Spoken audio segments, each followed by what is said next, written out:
Om Shanti. Om Shanti. Good morning. हम जो सहारा ढूंढते थे वो सहारा मिल गया। मिल गया ना हम सबको सहारा। कितना भक्ति मार्ग में भटक रहे थे, आज इसकी पूजा, आज उसकी पूजा, आज उसको खुश करना, आज उसको खुश करना, आज वहाँ जाना, आज यहाँ जाना। भक्ति में अनेक प्रकार की भटकन है। अब शिव बाबा हमको मिला तो हमारी भटकन दूर हो गई। हम जो ढूंढ रहे थे वो हमको मिल गया। इसलिए गीत के बहुत सुंदर बोल थे। हम जो सहारा ढूंढते थे वो सहारा मिल गया। भटकते थे जहां तहां, वो भटकन हमारी दूर हो गई। आज विशेष बाबा हम बच्चों को यही कहते हैं कि जिन बच्चों को पक्का पक्का निश्चय हो जाता है वो भटकन से मुक्त हो जाते हैं, वो भटकन से मुक्त हो जाते हैं। 5 जून के आज साकार महावाक्य। आज बाबा बोले, मीठे बच्चे, तुम्हें अभी ज्ञान की दृष्टि मिली है, जिसको बाबा कहते दिव्य नेत्र, तीसरा नेत्र, वह अभी हमें बच्चों को मिली है। ज्ञान नेत्र मिलने से क्या फायदा हुआ है? बाबा कहते तुम्हारा भटकना बंद हो गया है। तुम्हें अभी ज्ञान नेत्र मिला है, इसलिए तुम्हारा भटकना अब बंद हो गया है। तुम शांति धाम और सुख धाम को याद करते हो। कितना सहज और सरल बाबा ने हम बच्चों को याद का उपाय बताया है।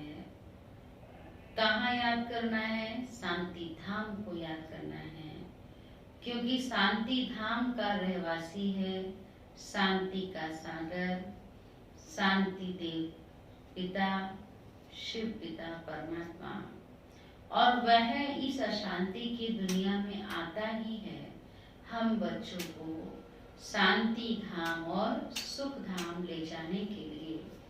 तो बाबा कहते जहाँ हमको जाना है उसे अभी हमको याद करना है।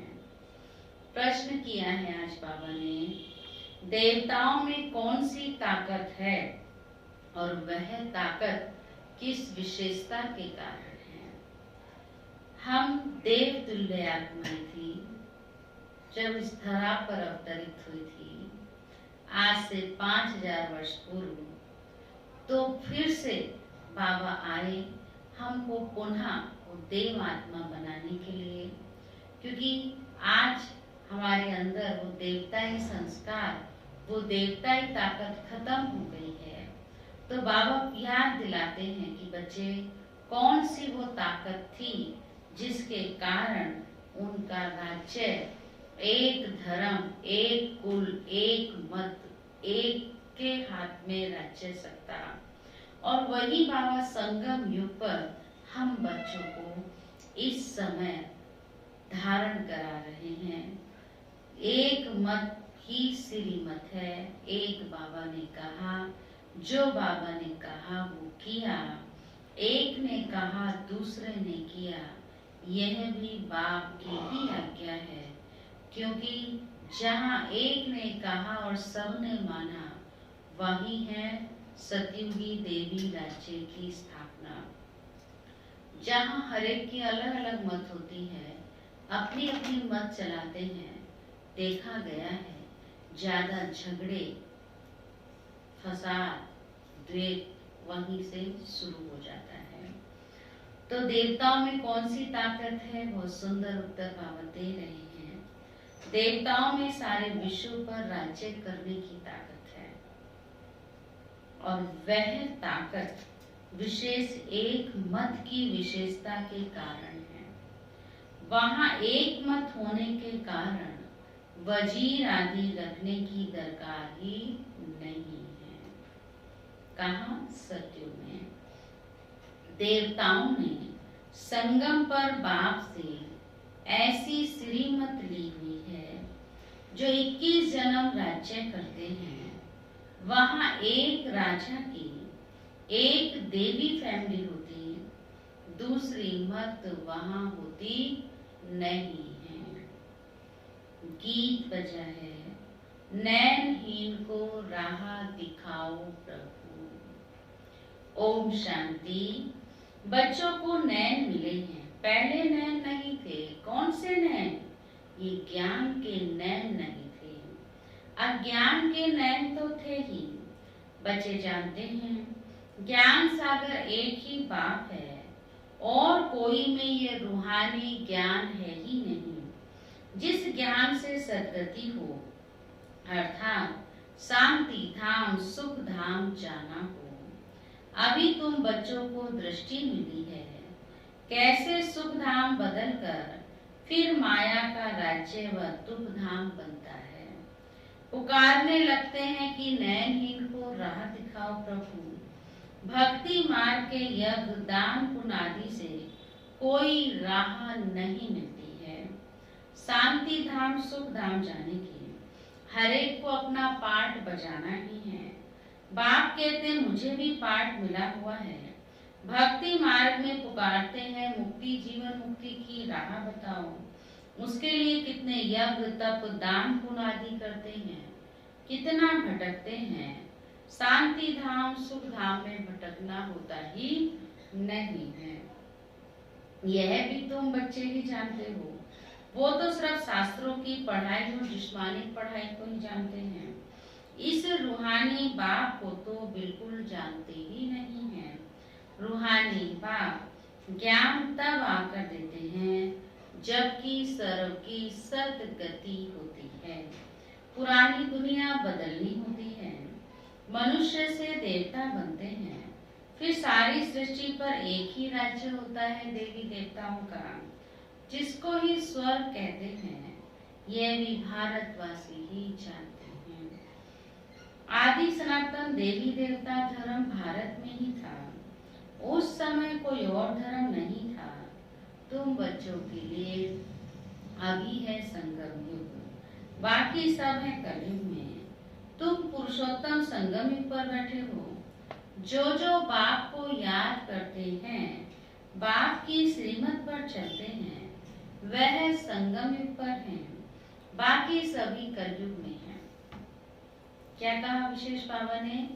जो इस समय शिव बाबा को उसके कार्य को जानते हैं, निश्चय करते हैं, वह संगम युग पर हैं, बाकी सभी हैं कलयुग में। अभी कोई सॉवरेंटी तो है नहीं, किंगडम तो है नहीं, अनेक मतों से राज्य चलता है। सत्युग में तो एक महाराजा की ही मत चलती है, वजीर वहां होते नहीं, इतनी ताकत रहती है। फिर जब पतित बनते हैं तो वजीर आदि रखते हैं, क्योंकि वह ताकत नहीं रहती है। अभी तो है ही प्रजा का प्रजा पर राज्य है। सत्युग में एक मत होने से ताकत रहती है। अभी तुम वह ताकत ले रहे हो। 21 जन्म इंडिपेंडेंट राजा ही करते हो, अपनी ही देवी फैमिली है। अभी यह है तुम्हारा ईश्वरीय परिवार। बाप कहते हैं अपने को आत्मा समझ बाप की याद में रहते हो तो तुम ईश्वरीय परिवार के हो। कहीं भी हो, चाहे अपने घर में हो, परिवार में हो, कार्य व्यवहार में हो, लेकिन एक शिव बाबा की याद में रहते हो, बाप की श्रीमत पर चलते हो। तो बाबा ने कहा कि इसका मतलब तुम ईश्वरीय परिवार के हो। बहुत बड़ी बात बाबा ने कही। बाप कहते अपने को आत्मा समझ बाप की याद में रहते हो तो तुम ईश्वरीय परिवार के हो। अगर देह अभिमान में आकर भूल जाते हो तो आसुरी परिवार के हो। एक सेकंड में ईश्वरीय संप्रदाय के और फिर एक सेकंड में आसुरी संप्रदाय के बन जाते हो। अपने को आत्मा समझ बाप को याद करना कितना सहज है, परंतु बच्चों को मुश्किल लगता है। बाबा कहते हैं अपने को आत्मा समझ और बाप को याद करेंगे तो विकर्म विनाश होंगे। देह द्वारा कर्म तो करना ही है। देह बिगड़ तो तुम कर्म कर नहीं सकते। कोशिश करनी है काम काज करते ही हम बाप को याद करें, परंतु यहाँ तो बिगड़ काम भी याद नहीं कर सकते हैं, भूल जाते हैं। यही मेहनत है। भक्ति में ऐसे कोई थोड़ी कहा जाता है कि सारा दिन भक्ति करो। क्या कहते हैं, सवेरे सवेरे देखा भी है हमने, भक्त लोग क्या करते, सवेरे सवेरे उठेंगे, स्नान आदि करेंगे, बस या तो मंदिर में गए, लोटी चढ़ाई या आरती गा के आ गए, या घर में जिन देवताओं को बिठाया है, मंदिर बनाया है, उनके आगे अगरबत्ती धूप बत्ती दिखा दी, आरती सुना दी, सुबह आधा घंटा, कई लोग तो 5 मिनट भी चलते चलते, जो बिजी इतने होते, चलते चलते धूप बत्ती भी दिखा रहे हैं, अगरबत्ती भी दिखा रहे हैं, ये कर लो ये कर लो ये कर लो, 1 मिनट भी एकाग्र होकर के नहीं बैठते हैं। तो बाबा क्या कहता है कि यहाँ तो तुमको क्या करना है, सारा दिन कार्य करते हुए बुद्धि में एक शिव बाबा की ही याद रहनी है। भक्ति में तो कहा सुबह सुबह उठ करके 2 मिनट 5 मिनट भी भगवान को याद कर लिया, बस बहुत हो गया। तो वही बाबा ने कहा भक्ति में ऐसे थोड़ी कहा जाता कि सारा दिन भक्ति करो, उसमें टाइम होता है, सवेरे को करो, शाम को करो, सुबह शाम की आरती करते हैं, फिर मंत्र आदि जो मिलते हैं वे बुद्धि में रहते हैं, कई रात को भी बैठ करके तक योग करते, भक्ति करते हैं। अनेक अनेक शास्त्र हैं, वह भक्ति मार्ग में पढ़ते हैं। शिव बाबा कहते तुमको तो कोई पुस्तक आदि नहीं पढ़ना है, ना बनाना है, ये मुरली भी छपाते हैं किसके लिए, बच्चों को रिफ्रेश होने के लिए, बाकी कोई भी किताब आदि नहीं रहेगी, ये सब खत्म हो जानी है। ज्ञान तो है ही एक बाप में। अभी देखो ज्ञान विज्ञान भवन नाम रखा है, जैसे कि वहाँ योग और ज्ञान सिखाया जाता है, दिल्ली में है ना विज्ञान भवन, उसके लिए बाबा कहते हैं जैसे कि वहाँ योग सिखाया जाता है, ऐसा तो नहीं है, सिर्फ बिगर अर्थ उसका नाम रख दिया है। कुछ भी पता नहीं कि ज्ञान क्या है और विज्ञान क्या है। अभी तुम बच्चे ज्ञान और विज्ञान को जानते हो, जानते हैं ना, ज्ञान माना शिव बाबा जो इस समय संगम पर ब्रह्मा के तन के द्वारा, ब्रह्मा बाबा के मुखारविंद द्वारा हमको तीनों कालों का, तीनों लोकों का ज्ञान देते हैं, त्रिनेत्री बनाते हैं, ये है ज्ञान। और उस ज्ञान को समझ करके ज्ञान देने वाले शिव परमात्मा को याद करना, बाबा को प्यार से याद करना, ये है विज्ञान। योग में से होती है हेल्थ, जिसको विज्ञान कहा जाता है, और यह है ज्ञान, जिसमें वर्ल्ड की हिस्ट्री ज्योग्राफी समझाई जाती है। वर्ल्ड की हिस्ट्री ज्योग्राफी कैसे रिपीट होती है वह जानना है, परंतु वह पढ़ाई है हद की। यहाँ तो तुमको बेहद की हिस्ट्री ज्योग्राफी बुद्धि में है। हम कैसे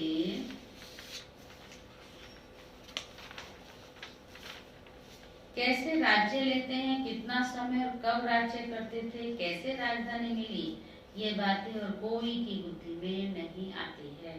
बाप ही नॉलेजफुल है। ये सृष्टि का चक्र कैसे फिरता है ये भी बाप ही समझाते हैं। बने बनाए ड्रामा को ना जानने के कारण मनुष्य कह देते हैं फलाना निर्वाण गया या ज्योति ज्योत समाया। तुम बच्चे जानते हो सभी मनुष्य मात्र इस सृष्टि चक्र में आते हैं, इससे कोई एक भी छूट नहीं सकता। बाप समझाते मनुष्य की आत्मा एक शरीर छोड़ दूसरा लेती है। कितना बड़ा ड्रामा है, सब में आत्मा है, उस आत्मा में अविनाशी पार्ट भरा हुआ है। इनको कहा जाता है बनी बनाई बन रही, अब कुछ बननी नहीं। अब ड्रामा कहते हैं तो जरूर उनका टाइम भी चाहिए।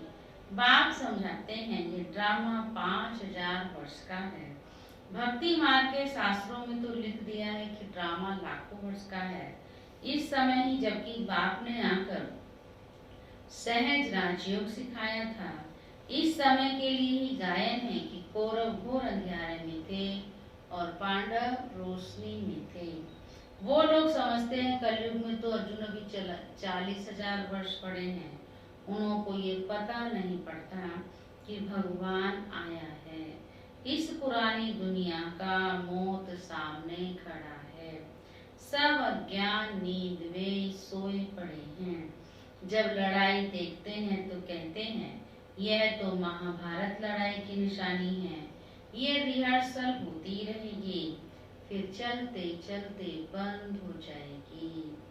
तुम बच्चे जानते हो अभी हमारी पूरी स्थापना हुई थोड़े ही है। गीता में ये थोड़े ही कि बाप ने सहज राजयोग सिखलाए, यहाँ ही राजा स्थापन की।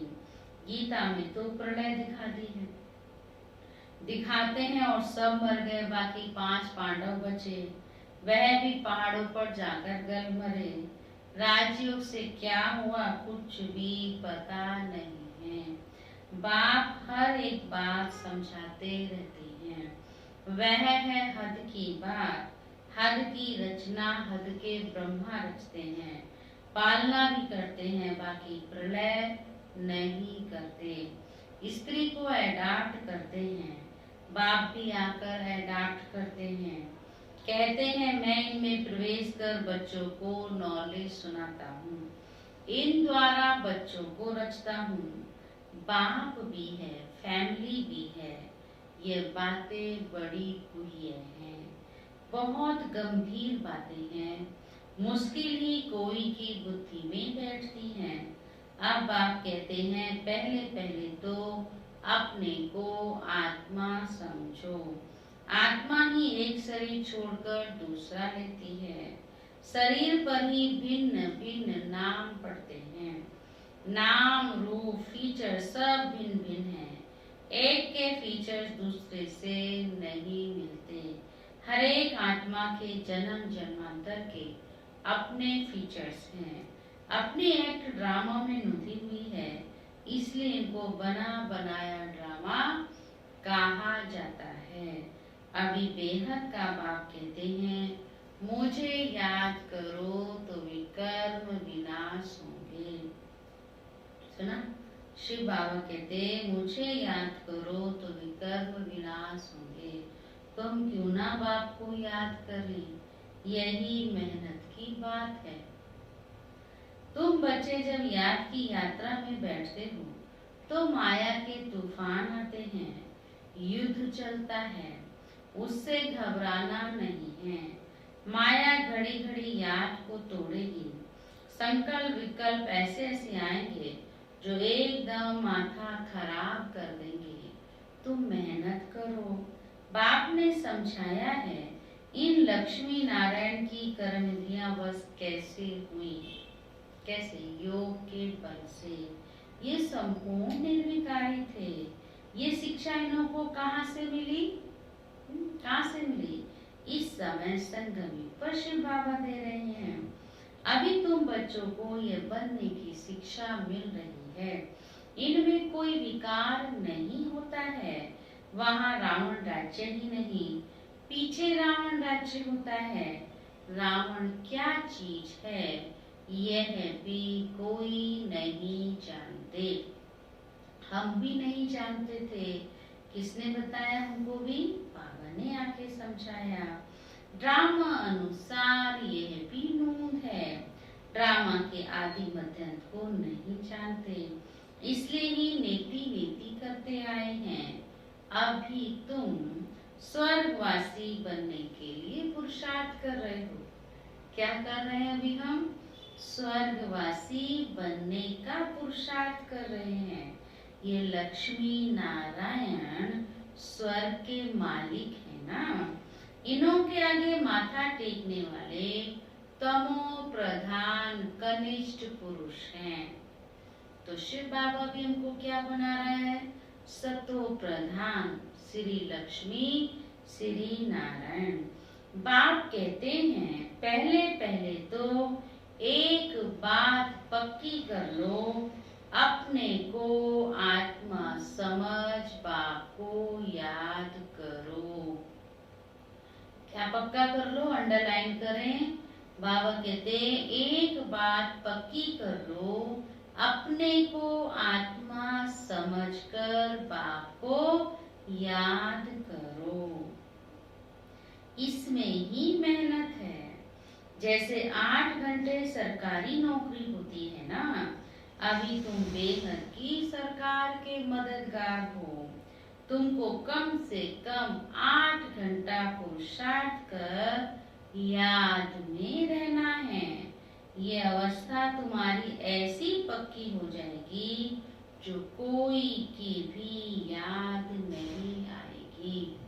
अभी ये पुरुषार्थ करेंगे, अभ्यास करेंगे, एक बाबा की ही याद रहे तो बाबा कहते बहुत काल का अभ्यासी आपको अंत में काम आएगा और आपकी यह अवस्था हो जाएगी कि आपको उस समय बाप के सिवाय और कोई याद नहीं आएगा। फिर बाप की याद में ही शरीर छोड़ेंगे, फिर वही विजय माला के दाने बनेंगे। अंतमति सो गति, क्या कहा, अंत में जिसकी याद होगी उसके पास ही जाएंगे। तो बाबा कहते अंत में एक शिव बाबा की याद होगी, तब विजय माला के दाने बनेंगे। एक राजा की प्रजा कितनी ढेर होती है, यहाँ भी प्रजा बननी है। तुम विजय माला के दाने पूजने लायक बनते हो। 16,108 की भी माला होती है, एक बड़े बॉक्स में पड़ी रहती है। 8 की भी माला है, 108 की भी है। मंदिरों में होती है ना, बड़े बड़े बॉक्स, बड़े बड़े मंदिरों में होती, बहुत बड़े बॉक्स में, और जिसको आता माला जपते। 8 की भी है, 108 की भी है। अंत में फिर 16,108 की भी बनती है। तुम बच्चों ने ही बाप से राजयोग सीख सारे विश्व को स्वर्ग बनाया है, इसलिए तुमको पूजा जाता है। तुम ही पूज्य थे, फिर तुम ही पुजारी बने हो। ये दादा कहते हमने खुद माला फेरी है। लक्ष्मी नारायण के मंदिर में यूं तो रुद्रमाला हो, लक्ष्मी नारायण के मंदिर में यूं तो रुद्रमाला होनी चाहिए। तुम पहले रुद्रमाला फिर रुंडमाला बनते हो। दादा कौन, ब्रह्मा बाबा कहते हमने भी फेरी है, होनी चाहिए रुद्रमाला, पर रुंडमाला भी होती है। रुंडमाला विष्णु की माला। पहले नंबर में है रुद्रमाला, जिसमें शिव भी है। रुंडमाला में शिव कहाँ से आए, कितनी अच्छी बात बाबा ने बताई, क्योंकि सत्युग में तो शिव बाबा जाते नहीं, तो रुंडमाला में तो शिव नहीं होते, वह है विष्णु की माला। इन बातों को भी कोई समझते थोड़ी है। अभी तुम कहते हो हम शिव बाबा के गले का हार बनते हैं, ब्राह्मणों की माला नहीं बन सकते थे। क्यों ऐसा बाबा ने कहा? आज बहुत अच्छा पुरुषार्थ चल रहा है, बहुत अच्छी है। और कौन सा माया का झोंका आता है, माया तो साथ है, परीक्षा लेगी, किसी भी रूप में आएगी, भिन्न भिन्न रूप में आती है। तो उस समय फेल हो गए तो माला के दाने से निकल गए। कितना देखा गया, एक साथ इतना स्नेह, ब्राह्मण परिवार से इतना स्नेह से चलते, कौन सा माया का ऐसा रूप आता कि उस माला से निकल जाते। और आजकल तो एक सिस्टम हो गया है, एक जगह की माला से निकले और दूसरे जगह की माला में पिरोड़े गए हैं। तो सब बाबा के ही, लेकिन इसके पीछे भी रहस्य है, राज है, फिर बताएंगे। ब्राह्मणों की माला होती नहीं। तुम बच्चे, तुम जितना याद में रहते हो, फिर वहाँ भी नजदीक में हो, आकर राज्य करेंगे। ये पढ़ाई और कोई जगह मिल ना सके, तुम बच्चे जानते हो। अभी हम इस पुराने शरीर को छोड़ स्वर्गवासी बनेंगे, सारा भारत स्वर्गवासी बनेगा। इन पर्टिकुलर भारत ही स्वर्ग था। 5,000 वर्ष की बात है, लाखों वर्ष की बात तो हो ही नहीं सकती है। देवताओं को ही 5,000 वर्ष हुए हैं, स्वर्ग को मनुष्य भूल गए हैं, तो ऐसे ही कह देते हैं, बाकी है कुछ नहीं। इतना पुराना संवत आदि थोड़े ही है ही सूर्यवंशी चंद्रवंशी, फिर और धर्म वाले आते हैं। पुरानी चीजें काम क्या आएंगी, कितना खरीद करते हैं, पुरानी चीजों की कितनी वैल्यू लगाते हैं, कितना उसको संभाल के रखते हैं, शो पीस बना शो केस में रखते हैं उसको। तो बाबा कहते पुरानी चीज की बहुत वैल्यू करते हैं। अब सबसे पुराना कौन, सबसे वैल्यूबल कौन, शिव बाबा। कितने शिवलिंग बनाते हैं। आत्मा इतनी छोटी बिंदी है, किसको भी समझ में नहीं आता है, अति सूक्ष्म रूप है। बाप ही समझाते हैं, इतनी छोटी बिंदी में इतना पाठ नोंधा हुआ है। ये ड्रामा रिपीट होता रहता है। ये ज्ञान तुमको वहां नहीं रहेगा, ये सब प्रायलोप हो जाएगा। तो फिर कोई सहज राजयोग कैसे सिखा सकते हैं। ये सब भक्ति मार्ग के लिए बैच बनाया है। अभी बच्चे जानते हैं बाप द्वारा ब्राह्मण, देवता, क्षत्रिय 3 धर्म स्थापन हो रहे हैं भविष्य नई दुनिया के लिए। वह पढ़ाई जो तुम पढ़ते हो वह है इस जन्म के लिए। इनकी तालब तुमको नई दुनिया में मिलनी है। यह पढ़ाई होती है संगम युग पर। यह है पुरुषोत्तम संगम युग। मनुष्य से देवता तो जरूर संगम पर ही बने होंगे ना। बाप बच्चों को सब राज समझाते हैं। यह बाबा भी जानते हैं तुम सारा दिन इस याद में रह नहीं सकते। कौन बाबा? ब्रह्मा बाबा अनुभवी है ना, तो बाबा हर बात का अनुभव करके हम बच्चों के सामने शेयर करते हैं। बाबा कहते हैं मैं भी भूल जाता हूँ। तो शुरू में जब पुरुषार्थी रूप तक तो बाबा संपन्न स्वरूप में है, तो पुरुषार्थी रूप में बाबा कहते हैं एक गिट्टी में बाबा की याद करके खाता हूँ, दूसरी गिट्टी भूल जाता हूँ। तो इसलिए इम्पॉसिबल है।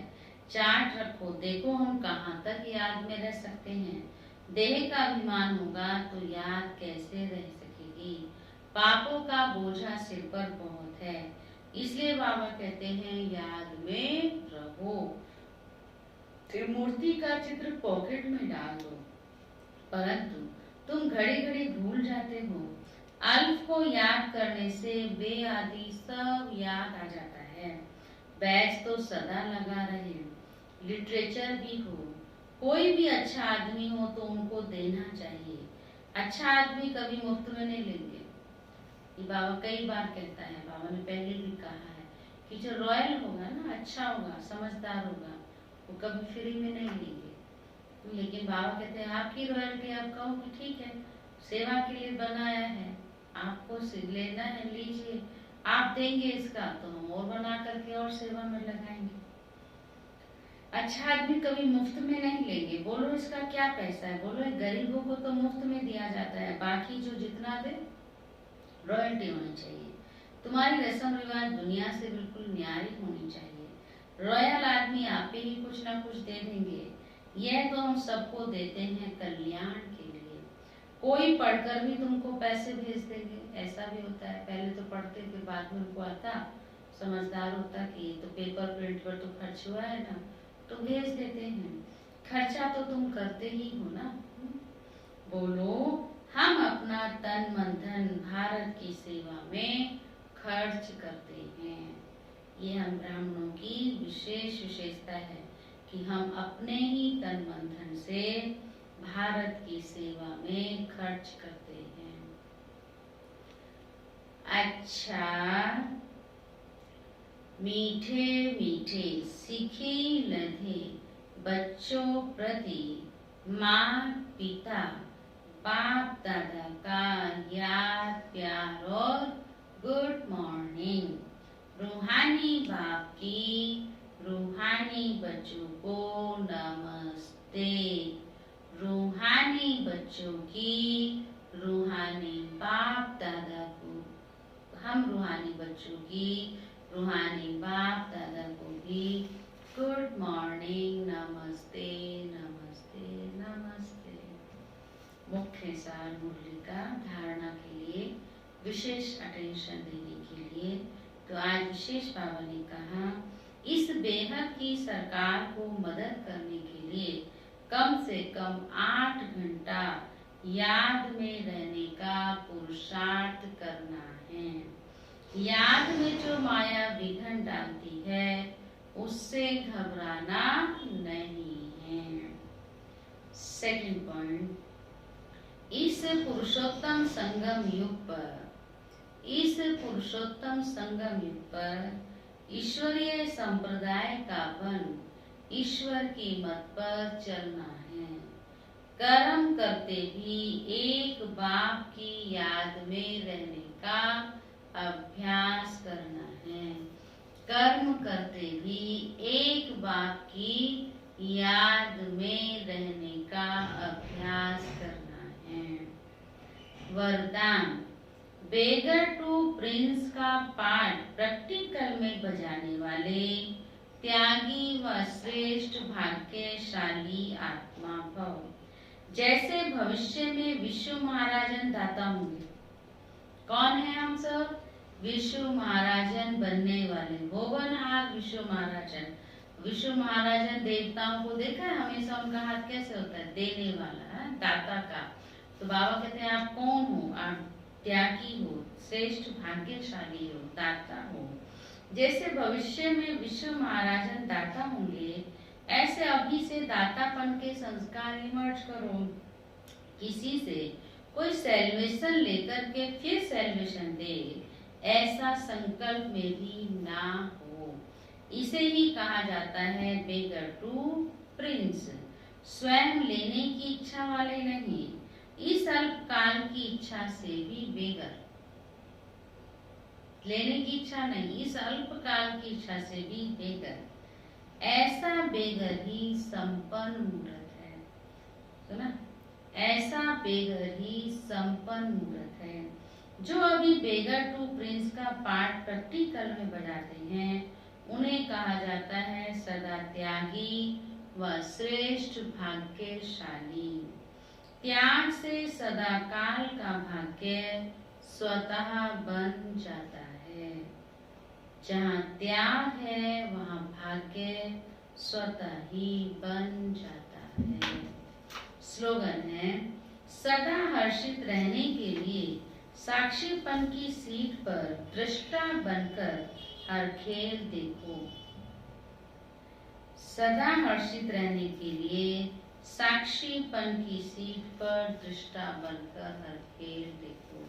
जैसे बाबा कितना अच्छा हमको पढ़ाता है, सिखाता है, हमको विश्व महाराजन बनाने के लिए हम पर मेहनत करता है।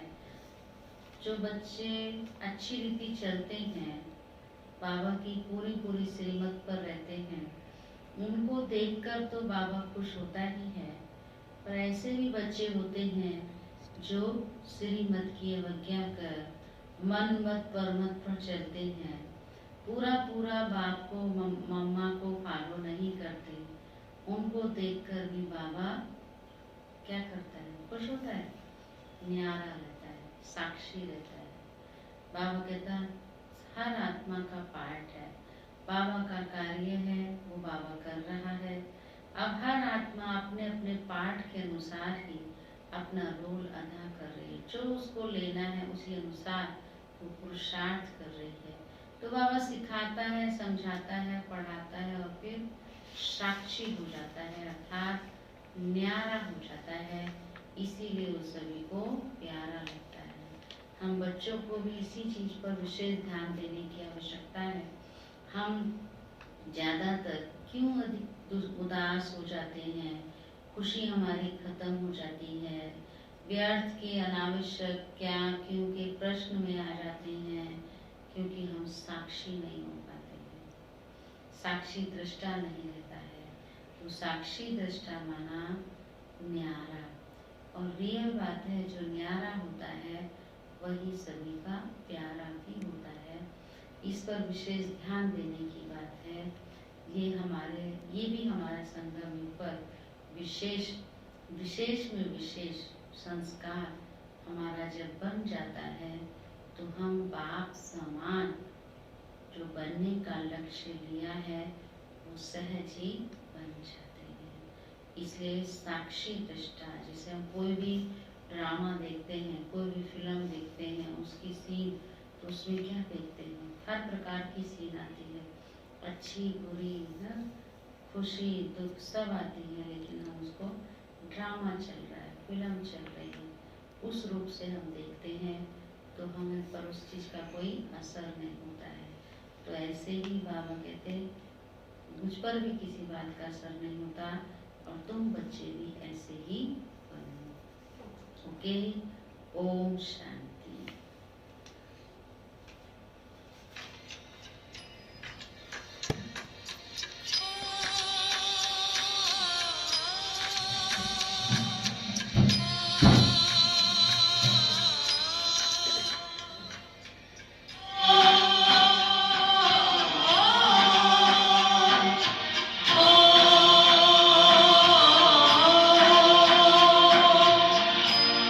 तुम्हारा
के फूल सा जीवन जगत में उसका खिलता